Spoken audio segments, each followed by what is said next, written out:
Hi everyone, Farifa again. So I'm back with another tutorial, and so I'm doing a little sequence vids about braids. So next in line is the Dutch braid. So last time I did the French braid, and that braid means that you're braiding inwards. So when you're braiding inwards, the braid lays flat on your head, and you can't really see it, like you only see the V shape. Now this time we're doing the Dutch braid, and actually the technique is very similar, it's just the other way around, and because you do it the other way around, you get the braid on top of your head. You really see the entire braid on your head. It gives like a little mohawk braid thingy, or how do you say it? Well, yeah. So actually, if you have seen my French braid video, and you mastered that, then this one will be easy peasy. It will be really easy because it's just a little bit different, but actually not that different. So what do you need? Of course, an elastic and a comb, or any kind of brush. And let's get started then, because if you know the French braid, this one will be easy, but I will try to still explain it step for step so you can follow what I'm doing. So you just comb your hair back, and first of all, just comb it. Make sure your hair is detangled. I stress about that in every braid vid I make because it's really important. If you have really long hair, it's really important to have it already well detangled, because it will kind of tangle again when you're braiding. So it always helps to comb in advance. Okay. There we go. Now we just comb our hair back. This time I'm just doing it with a comb. If you want a really smooth result, the best way to go is a brush. But I've just freshly washed my hair, so I'm staying with a comb because a brush makes my hair more oily, makes it look more oily.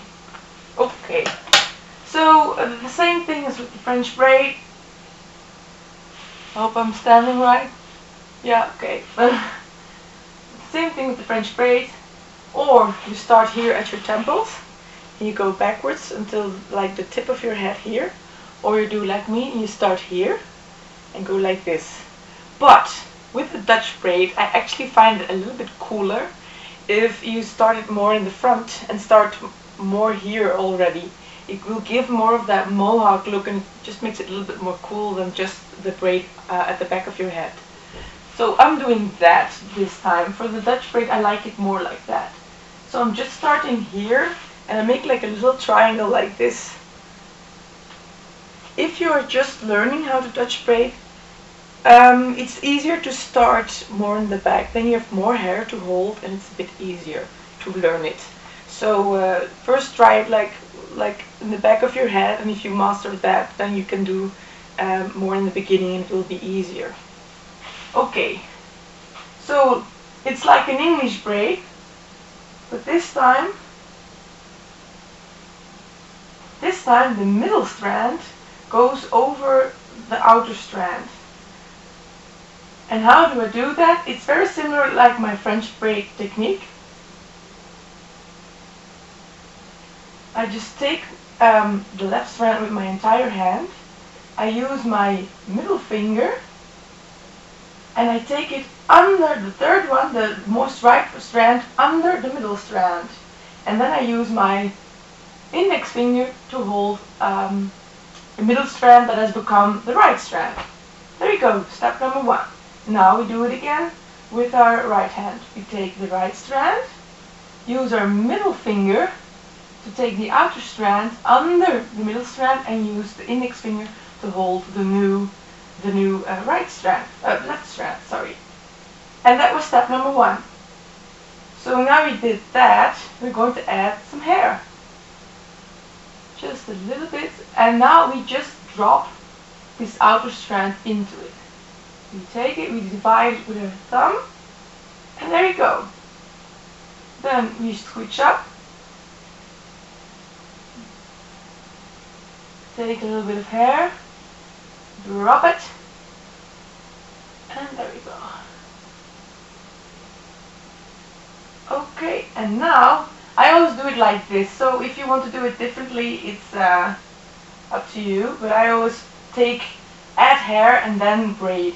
So again, middle finger, index finger. Take entire strand, go with your middle finger under the middle strand, take it, and the index finger. There we go, that was it, and now you just keep adding hair. Drop it, use your thumb to divide,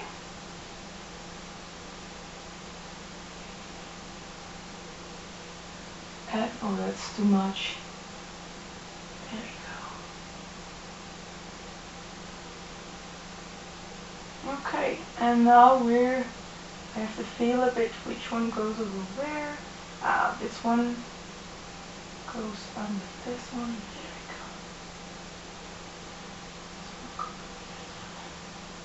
Sometimes I even still make a mistake because I don't do this one very often. I like the French braid more. There we go. Drop it. If you want it more intricate looking, you just take smaller strands. But if you're lost how to do it, if you feel like this one is under this one, then you know that this one has to go now over the other one. That's how I work if I'm trying to figure out where I was. There we go. And now we just keep adding hair. Drop it. As you can see, it's not really that difficult. See, your entire hand, middle finger, middle strand, index finger, the outer strand, add some hair, drop it, use your thumb to divide, take your index finger for the strand again, and now you just start braiding again. And if you can't feel it, see this one, the middle strand is under the right strand, so now it has to go over the left strand. So I take my middle finger, pull it under, and there you go. So this is the end result. So once you have added all the hair, all the loose hair, you just braid further. And if you have long hair like me, eventually you pull it over your shoulder and braid further.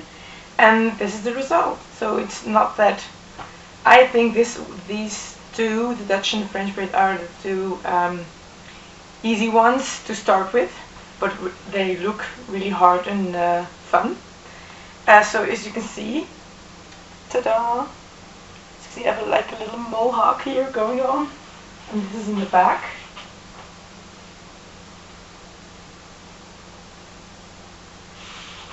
So yeah, that was my tutorial for the Dutch braid. If you have any questions, just ask. Maybe if you need some more clarification, I would advise to check out my French braid video, and then this one will be much easier. So yeah, that was actually it. I advise you to try this one if you like this look. It's also really fun to wear in the summer. Yeah, because it's fresh and it stays better out of your neck than a French braid, because you don't have like loose parts here. Of course, the disadvantage of this braid is if you have layers, your layers will stick out really, really badly. When a French braid kind of covers it up if you have layers, but this one will show like really, really hard. So it's not that advisable for when you have layers. But so this was the look. I hope you like. Show it again. Ta-da! And I will see what my next tutorial will be. Maybe how to do 2 French braids, because there's some little tips you could use if you're trying it for the first time, or maybe another totally different kind of braid.